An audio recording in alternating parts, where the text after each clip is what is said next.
Ghost cards, virtual cards, declining balance cards, P cards, and more. It's enough to make your head spin. Today, we're going to take a deep dive into the world of the many different types of corporate credit cards. We've got at least 11, I think. To help reduce the confusion that some of our accounting, finance, treasury, and accounts payable audience might have, Recharge Education's Lynn Larson is joining us to illuminate this topic. So, for everyone who might be wondering what different types of credit cards are, let's dive right in. So, Lynn, what's a commercial card? Commercial card is a great place to start because it is the umbrella term that applies to all different types of credit card solutions for business to business or B2B payments. So, in contrast to cards used by consumers, commercial cards are charge cards used in the business world to pay for a variety of business expenses. What is a corporate card? Well, a corporate card is a term that a lot of people use generically to refer to any type of credit card used in a business setting. Although technically, it would be a corporate travel card. Corporate cards I equate to travel cards used for business travel expenses. It might also be called a corporate travel card, a T&E card standing for travel and entertainment, or simply travel card. What is a P card? P cards, all right. P card is short for purchasing card. They're a type of commercial card used by organizations to pay for business related goods and services, especially low value purchases as defined by each organization. So, for example, office supplies, advertising expenses, catering, event registration, subscriptions. Employees who are issued a P card can buy what they need directly from suppliers. And so this is what really streamlines the whole procure to pay or purchase to pay P2P process. And each card's monthly or cycle limit automatically refreshes, each month or each cycle. And then a minimum of monthly, the end user organization, the ones using the cards, must pay the card issuer in full for the grand total of all P card transactions. What is a virtual card? Well, virtual cards, okay, there are different versions of virtual cards. Of course, there are. Virtual cards can be a P card that is, issued to an employee, to internal card holders that they would use in conjunction with their mobile wallet. So, again, to pay for business related goods and services. However, the term virtual card originally started, it applies to a solution designed to pay invoices or the invoice payments made by accounts payable. And it falls under the broader term of electronic payables or e-payables. So virtual cards for invoice payments, they might also be known as pull payments or supplier initiated payments.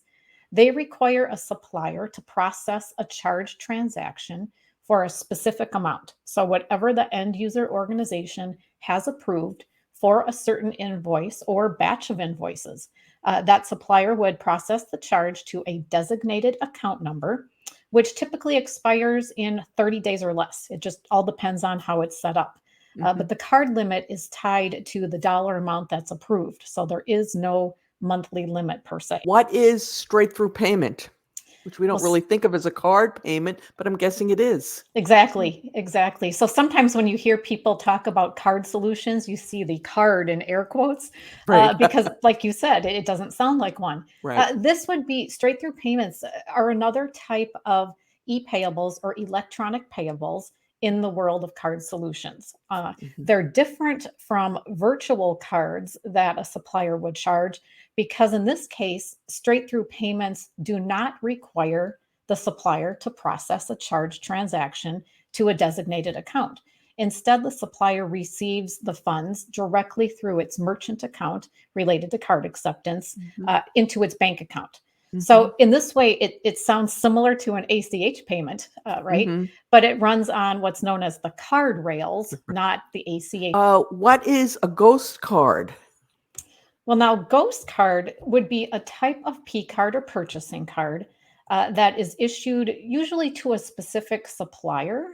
Maybe it's FedEx, for example. Mhm. The supplier would charge all of the organization's activity or purchases to the designated ghost account. So, like a P card, there's typically a monthly or cycle limit, which refreshes, every month, every Mhm. cycle. An organization might also use a ghost card or ghost account for a specific expense type or spend category, or maybe even they issue one to an internal department.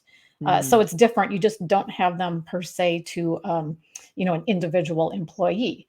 Now, some people use the term ghost card much more generically to mean any type of non-plastic card, but it's Right. really, it's more, there's more to it than that. It's how it functions. And I liken it, or I put it under the P card umbrella, or P cardery. Do you find people mixing up ghost cards and virtual cards? Well, yes, it's certainly possible. And this is where the terminology gets Yeah. so confusing, because people can use a particular term, Mhm. for different things. And so when an end user or an organization is talking to whether a supplier or an issuer, you really have to make sure everyone's talking about the Right. same thing. Right. Right. Right. Because we could be having a great conversation, except you're talking about apples and I'm talking about oranges. Right. Exactly. But really, ghost cards mean one type of Mhm. functionality, virtual cards, another. What is a fleet card? Fleet card is another special type of commercial card, which is directed at fuel and vehicle maintenance expenses. And what's different about these types of cards, or unique, they offer unique controls and Mm. specialized reporting. So, typically used at the point of sale, for fuel or maintenance, as I mentioned, Mhm. the cards. Can be used in different ways. You can issue a fleet card to an individual, like you might issue a P card to an individual employee, or you might assign a fleet card more generically to a vehicle. But in the case of fuel expenses, it's possible where at the pump, to fill up with fuel, there might be some certain different prompts that Mhm. the user might have to enter, to help control or feed the reporting Mhm. for mileage and things like that. Moving on, I've got a lot more. Okay. What is a one card? A one card, that might also be known as a multi card. Again, different names, or different terms apply to different names. But a one card is a card platform, so to speak, a single card that is used for a variety of business expense types. Mhm. So when think about the world of cards, you've got travel cards for travel, and P cards for goods and services, and fleet cards for fuel and vehicle maintenance. You might have a one card solution that would put all these categories on the one card. Mhm. That is, an employee would not have to carry separate pieces of plastic if they're carrying plastic, if it's not a virtual thing. They wouldn't have to have separate options, separate accounts for these different spend categories. It's all put together into one card. Now, we've still got a few more, but before we get to them, I'd like to remind you that the AP Now channel has almost 400 videos, including quite a few with Lynn Larson. So check out the library to expand your accounts payable and payment knowledge after we finish this one. And now back to Lynn. Lynn, what's a declining balance card? Declining balance card. Okay, that is sometimes called a controlled value card. It's related to a P card, but unlike a P card where the spend limit refreshes every month or every cycle, a declining balance card, has a specific shelf life.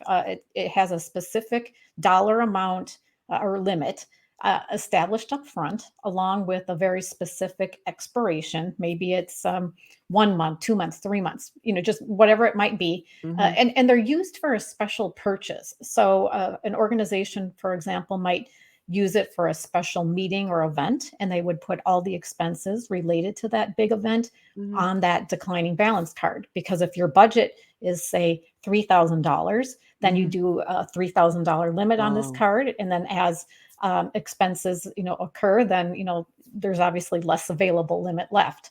And so that's a great usage. Some organizations use this type of card for, construction. Maybe they have a Actually, I special was thinking construction. about that. Yeah. Right, right. You've got your budget, and again, you can Right. put all the expenses related to that project onto the card.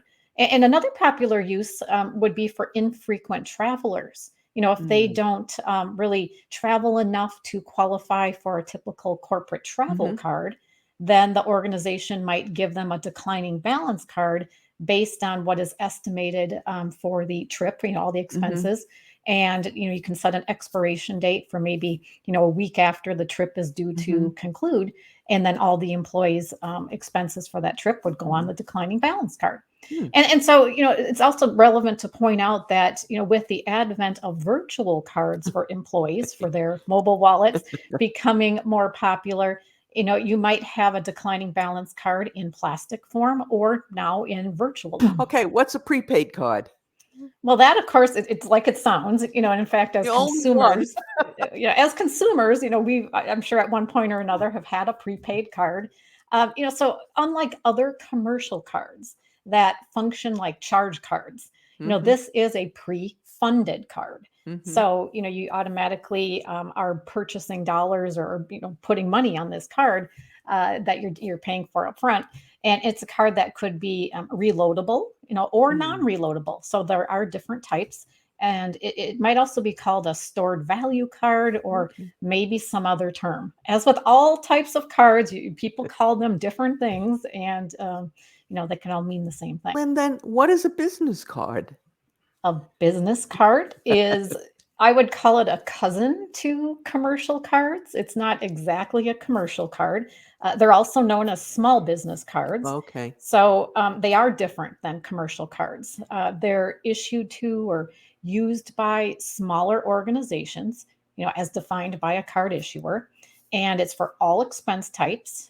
It provides an alternative to a business owner, and their employees putting expenses for the business on their own personal cards. So Mm-hmm. it's a nice convenience, and they can come in credit card form and or debit card form. Oh, okay. And unlike your commercial card programs, the card issuer for business cards typically allows that company, that organization, to carry a balance. You do not have to pay Uh, them in full every month, okay. and of course that's subject to an interest charge.